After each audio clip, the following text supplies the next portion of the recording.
France, Great Britain and South Africa on the outside. A Jamaican squad.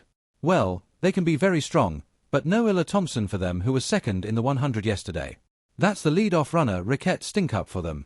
She will hand over to Mamatu, and then Tamin Thomas and Kerina Horn, the bronze medalist in the 100 yesterday, will be their anchor athlete. Great Britain are led off by Asha Phillips, very experienced. She will go well surely around the first bend. Imi Lanquot, then Bianca Williams fourth in the 100 on the second bend, and Shannon Hilton on the anchor leg. Ist Ruffer will lead the French out. They go in 6. Acapo Gala and Brussier their quartet. Germany usually very well drilled. Quain on the opening link for them. Then Burkhott Vesley and Montag. The Jamaicans. Well, Fraser-Price. Sheelan Fraser-Price will surely give them a fabulous lead here. She is a world champion, Olympic champion. Sharikika Jackson on the second leg, Smith and Hickling, their third and fourth leg runners. Then for the USA, Mika Briscoe on the first leg. We'll hand over to Alia Brown, Zer Bryant, and Ashley Henderson. The winner of the 100 for them on the anchor. That is somebody to rely upon. Kamila Archer on the opening leg for Poland for Kashevich, Kil Basinskar, and for Boda the fifth placer in the 100 on their final leg. The anchor leg and China go on the inside. Boygay and Yuan their quartets again. The Chinese tend to punch above their weight with well-drilled squads in the relays. Be interesting to see how well they cope with that tight inside lane, but the Americans with Sheelan Fraser-Price and Sharikika Jackson on legs 1 and 2 could be several meters ahead at halfway. So much of it depends of course though on bat speed. Getting those changeovers right. Make sure they're safe, but make sure the bat speed is maintained as high as possible for each changeover. You don't want it to slow down, as with faltering switches from one athlete to the other of that little metal tube. China, Poland, USA in 3, Jamaica in 4, Germany, France, Great Britain in 7, South Africa in 8. Well, watch Fraser-Price in lane 4 for Jamaica. Is she going to make up ground on the American on the German outside? Yes, she has, I think. And the American is injured. The American is down. Goodness me, Mia Briz. But they are in the lead at the moment. Going strongly around the outside, but the stagger unwinds now. The Germany chasing hard. The Jamaicans are coming in lane 4 there in that yellow strip. Are they going to get to the Brits? A dreadful change over from the Jamaicans there. China looking good on the inside. But Great Britain leading this one home. It's going to be a win for Great Britain. Shannon Hilton takes it with maximum points. The Jamaicans nearly getting there, about a meter down their last leg runner there, Tizana Hickley. But maximum points for Great Britain from lane 7. They will be totally unaware, I'm sure, of the demise of the Americans. Goodness me, how unfortunate for Mokia Briscoe. Clearly something wrong in that first leg. Could have been crap. It could have been a more serious injury. We don't know, but they never completed the race. But Great Britain, a bit of a shock that one. Maximum points for the home squad. And the crowd absolutely loving that one. Roaring them home as they just managed to stay ahead of Jamaica. Goodness me, it was eventually pretty close. 42-52 by Great Britain to 42-60 by Jamaica, with China battling for third. Well, we never like seeing shots like that when an athlete's down. She tried so hard to continue the race and get the baton onto her teammate, but it was a wonderful race for the British team. Looking at the point situation, that's done a lot for the British team, that has. And Shannon Hilton managed to hold off the fast-finishing Jamaicans. Shelley Fraser-Price, the new mummy back in track and field this year, set up Jamaica. Well, their United States of America had the injury which scuppered their relay. But the British team, Asha Phillip, Bianca Williams, Imani Lancico, and Shannon Hilton picking up good points in the final female track event of the evening.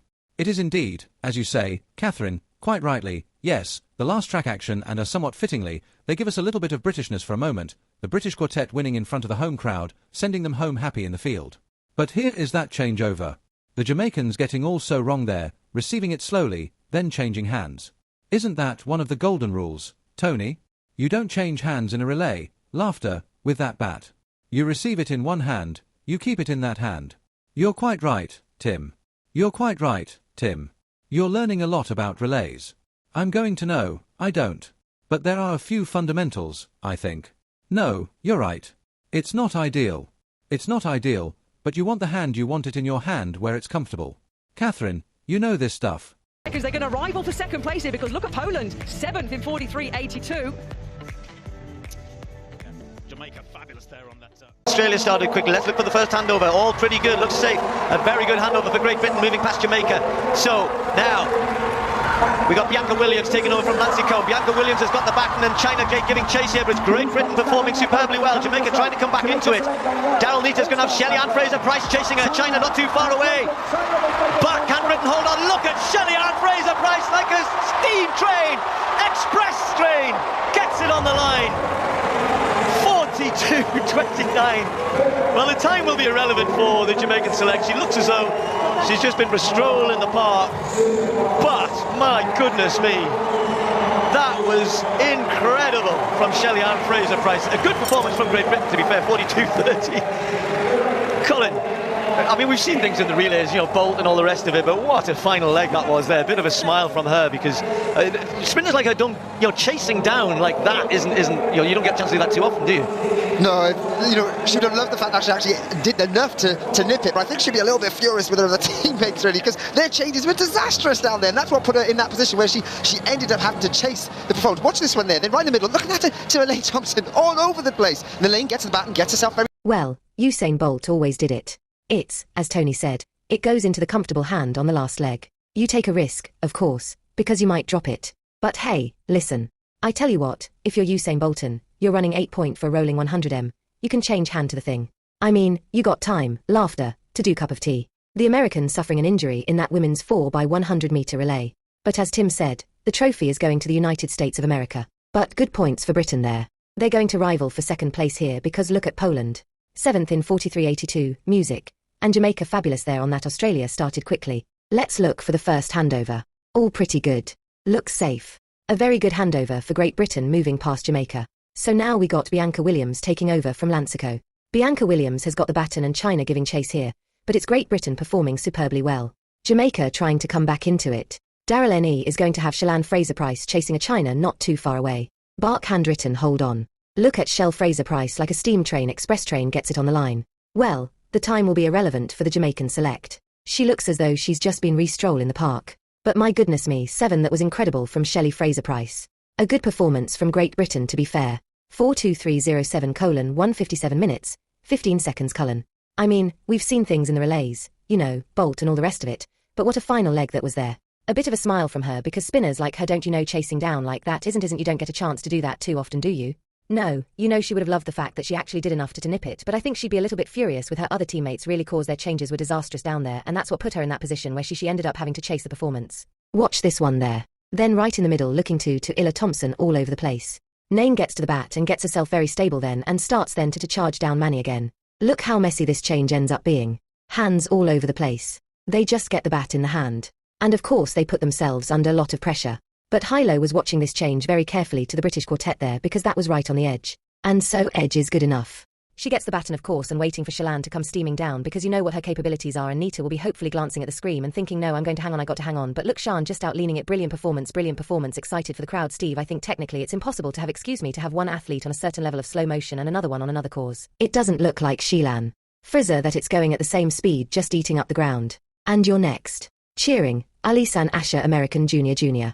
The women's 4x100m relay at the World Cup in London became one of the most dramatic and emotionally charged races of the entire season, showcasing both the brilliance and fragility of relay running. Before the start, the United States appeared to be the undeniable favourite, already having secured the overall title, while Jamaica, Great Britain, and China were expected to fight for every metre. With Shelly-Ann Fraser-Price leading the Jamaican squad and Great Britain fielding a well-balanced, confident lineup, anticipation in the stadium was enormous. From the moment the gun fired, the race exploded with intensity. Great Britain opened spectacularly, surging into an early lead thanks to a polished first leg and a flawless pass to Bianca Williams. China, showing impressive precision, stayed firmly in the battle, refusing to yield ground. Jamaica, despite its star-studded roster featuring Fraser-Price, Shurika Jackson, Smith, and Tizana Hickling, faced a slight stumble in their first exchange. It wasn't catastrophic, but the hesitation cost them valuable momentum. Then came the shock that stunned the entire stadium. On the very first bend, the USA's lead-off runner Mokia Briscoe suddenly pulled up with an injury and collapsed to the track, ending the Americans' hopes instantly. The favourites were out before the race truly began, turning the competition into an open fight among the remaining contenders. With the Americans eliminated, the relay transformed into a tense battle of execution. Great Britain continued to shine through seamless baton work, maintaining their rhythm under pressure. Jamaica fought fiercely to regain ground, their raw speed undeniable, but their exchanges not as fluid as they needed to be. China stayed impressively consistent, capitalizing on every clean pass to remain in striking distance. In the final meters, The drama embodied everything that makes the 4x100 meters so captivating. Speed, strategy, and the unforgiving demand for perfection. Jamaica's power, Great Britain's chemistry, and China's discipline created a breathtaking showdown that kept the crowd on edge until the very end.